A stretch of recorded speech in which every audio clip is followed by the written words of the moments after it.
Say, man, the plot thickens.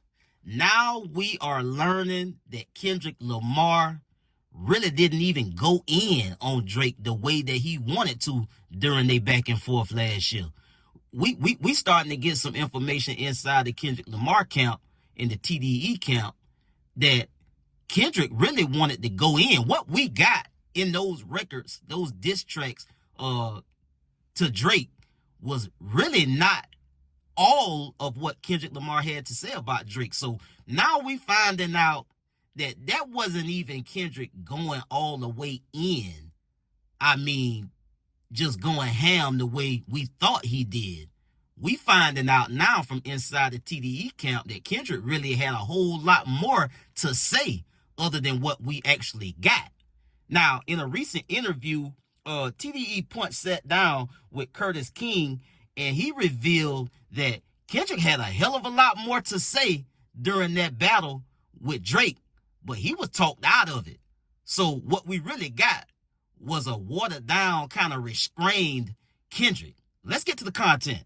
Say, man, if you watching this video right now, man, and you like how we kick it over here at GuddaTV, man, won't you do me a favor and hit that like button, hit that subscribe button, and turn on your notification bells, man. It won't cost you nothing. I promise you. Won't you go ahead and do that for the boy and help the channel out? Appreciate you.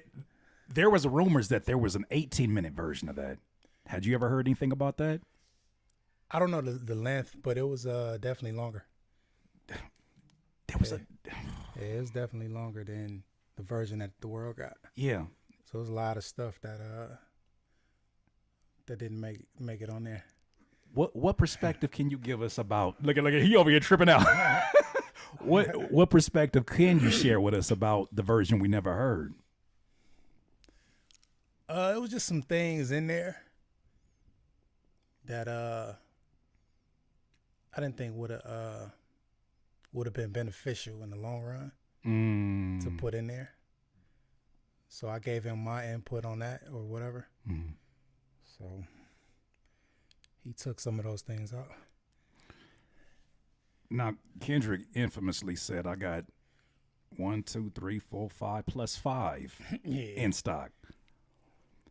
I know I'm moving out, but I want to ask this specific question because I still want to walk down the timeline. Have you had a chance to hear the mother 5 in stock? Nah. Now, let's get into this Billboard write-up to see what else TDE Punch and Curtis King had to say during their conversation. TDE Punch claims Kendrick Lamar removed harmful Drake disses from EUPHORIA. There was just some things in there that I didn't think would have been beneficial, he told Curtis King. The article goes on to say TDE Punch claims Kendrick Lamar took out even more harmful disses aimed at Drake on the song EUPHORIA. In a 3-hour conversation with Curtis King on Thursday, April the 17th, Top Dog Entertainment's president spoke on all things TDE, including the high-profile rap battle between Drake and Kendrick Lamar. K-Dot. When asked about the rumored 18-minute version of EUPHORIA, Punch noted that the original version of the record was longer than the one that was unleashed on the world. I don't know the length, but it was definitely longer, Punch said. It was definitely longer than the version that the world got. There was a lot of stuff that didn't make it on there. There was just some things in there that I didn't think would have been beneficial in the long run to put it in there. So I gave him my input on that or whatever, and he took some of those things off. Earlier in the interview, Punch spoke about K-Dot's version of Future and Metro Boomin's Like That, which renewed the whole beef last March. Punch goes on to say that it had been bubbling for a while. We had been pretty closed-mouthed about it. He played the record for Top Dog. I talked to Top, and he told me a little bit about the record. Then I hit Dot like, it's going down. He said, yeah, we'll see what's up, laughing. While the rap battle appears to be on pause for now, and probably for the foreseeable future, Drake has been fighting hard in court to prove that UMG, his and Kendrick's label, defamed him with the success of K-Dot's diss track, Not Like Us. In an amended complaint filed late Wednesday, Drake's attorneys claim Kendrick's Super Bowl halftime show, watched by 133 million people and millions of children, revitalized the public's attention to lyrics calling Drake a certified pedophile, a diss that the Canadian superstar slams as false and defamatory. to find out that Kendrick had a lot more to say on Euphoria is crazy work, man, because he did a lot and said a lot in that record. You dig what I'm saying? And so for me, again, everything goes back to the music, bro. You understand me? What Drake is doing with Universal, with these lawsuits and all of this, bro, it's a sideshow. And it's a sideshow to give him publicity and attention any kind of way he can get it, pretty much. Meanwhile, Kendrick is getting ready to go on tour tomorrow in Minneapolis, Minnesota. And also, Gatorade just dropped a commercial for Kendrick Lamar. So Kendrick is over here, he pushing his line, he doing the music, getting ready to go on tour. And every time Kendrick get ready to do something big, Drake do some bullshit. I mean, he dated for his Anita Max Win tour to start the day of the Super Bowl. And now here he goes dropping all this legal paperwork, trying to get a little bit more aggressive with Universal right before Kendrick Lamar get ready to go on tour. And Kendrick Lamar is doing all this with a breeze, bro. He doing all this with a breeze. He did the Super Bowl. He handled it. He took care of his business first and foremost with Drake. He went on, and sold out a tour that's coming up. He did the Super Bowl. He got the Gatorade commercial and probably endorsement. And you got to probably had figured that this was gonna be coming with him and Gatorade, because remember when they did the rollout for the Super Bowl halftime show, he had Gatorade pulled on him then, but they didn't advertise it as Gatorade. They just kind of cut the screen and just went to the Apple and the halftime show, and that's how they rolled it out. But when they threw the Gatorade on Kendrick in that rollout for the Super Bowl halftime show, it kind of had me wondering then, like, is this gonna be something? And then, here we go now with him doing something with Gatorade. So I mean, he need to send some of that Gatorade over there to Drake, because he dehydrated as hell, and he got us dehydrated too with all this legal filings, bro. Trying to expose something that he's benefited from is crazy to me. You understand me? That's just where I'm at with it. It's about the music.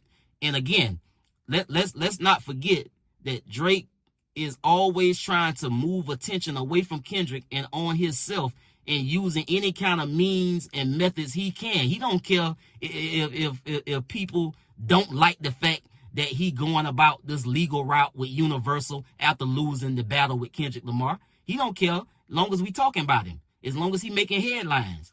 Because he did that little tour over there in Australia, and nobody was really talking about it like that for real, bro. Let's be honest. Like, ain't nobody was really talking about what been going on over there in Australia.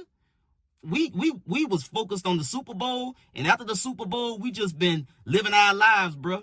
Ain't nobody jumping on every little thing this man posts and every little thing he say. He dropped his album, Some Sexy Music for You, I think the name of it was. I listened to some of the records off there. Some of the records on there was banging, but he said some things in there that just contradictory. He said that, he ain't with the rap beef. He trying to get the party lit. He trying to get back on music type of time. But I don't see that from him.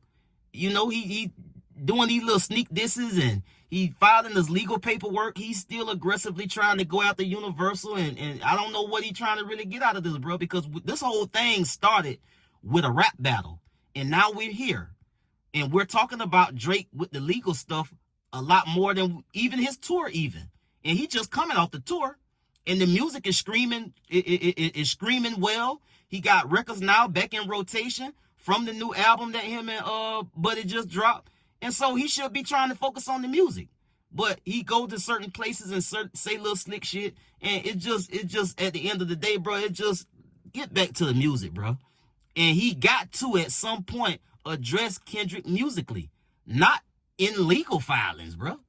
That's what this come on, bro. It's just like niggas getting tired of this part of the game, bro. We never seen nothing like this before, bro. And it's a lot of folks that's trying to normalize this in hip hop culture. And so I don't think this should be normalized, bro. And I just, for the life of me, I can't understand why he felt so offended by that particular word, bro. And he feel like he can play the victim after you talked about Kendrick Lamar, you talked about his wife, you talked about his kids, and you the victim. So I just don't understand, bro. Defamation cut both ways. So I don't, tomato, bro. Like, you don't like this, what he said. Kendrick could have, simply said that he don't like what you said about his family. He could have pushed the line and said that was defamatory. He went after me and my family. We doing music. This man taking it personal and talking about me, my wife. It's okay to talk about me, but to bring my wife and my kids in this and tell lies about that like that, bro, come on, man. And then, like, everybody just focusing on this whole thing has been turned into how Drake has been done wrong. And I just think that in hip-hop culture, bro, there's no place for this. You dig what I'm saying? I'll get at y'all on the next one, bro. Y'all be smooth. I'm out.